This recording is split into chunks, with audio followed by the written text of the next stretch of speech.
Thessalonians emphasizes the return of Christ to the earth, and the second time when he returns in judgment and sets up his kingdom upon this earth. So remember, this is the time period he's talking about, so we need to be careful there.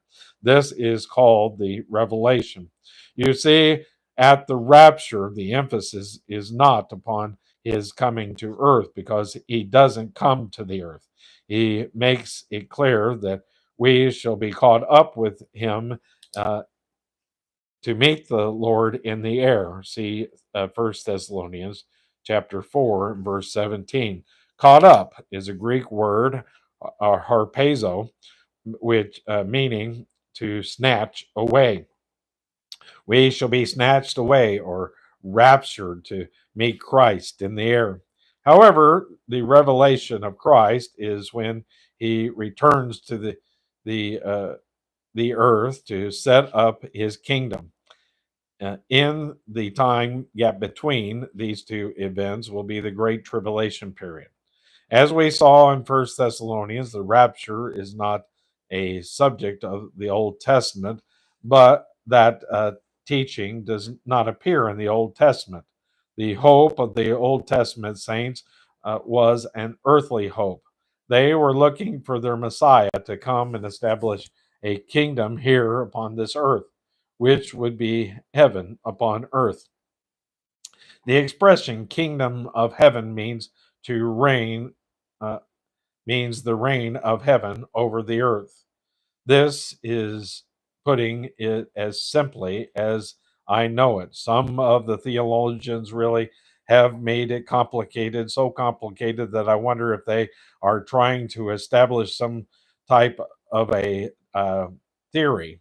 But the kingdom of heaven, which Jesus talks about, is the reign of the heavens over the earth, because this earth is going to become a heaven when he is here. Now, the outline for this book is the I is the persecution of believers now, judgment on unbelievers thereafter at Christ's coming. That's chapter 1, verses 1 through 12, and we'll cover that tonight. A is the introduction, chapter 1, verses 1 through 2. And like I said, you can go to TB through the Bible.org, and you can look and find the outline there. I showed you how to do that one time. B is persecution of believers and fruits of it, chapter 1, verses 1 through 7. C, the judgment of the wicked at Christ's coming, chapter 1, verses 8 through 12. And the second point is the program for world in connection with Christ's coming, chapter 2, verses 1 through 12. And so A is, J. Vernon doesn't read this part, but I will. The rapture occurs first, chapter 2, verse 1. B, the day of the Lord follows, introduced by total apostasy and appears to the appearance of the man of sin, chapters 2, 2 verses 2 through 5. C is the mystery of lawlessness working today. Lawlessness, one restrains, lawlessness, one restrained by the Holy Spirit, chapter 2, verses 6 through 8.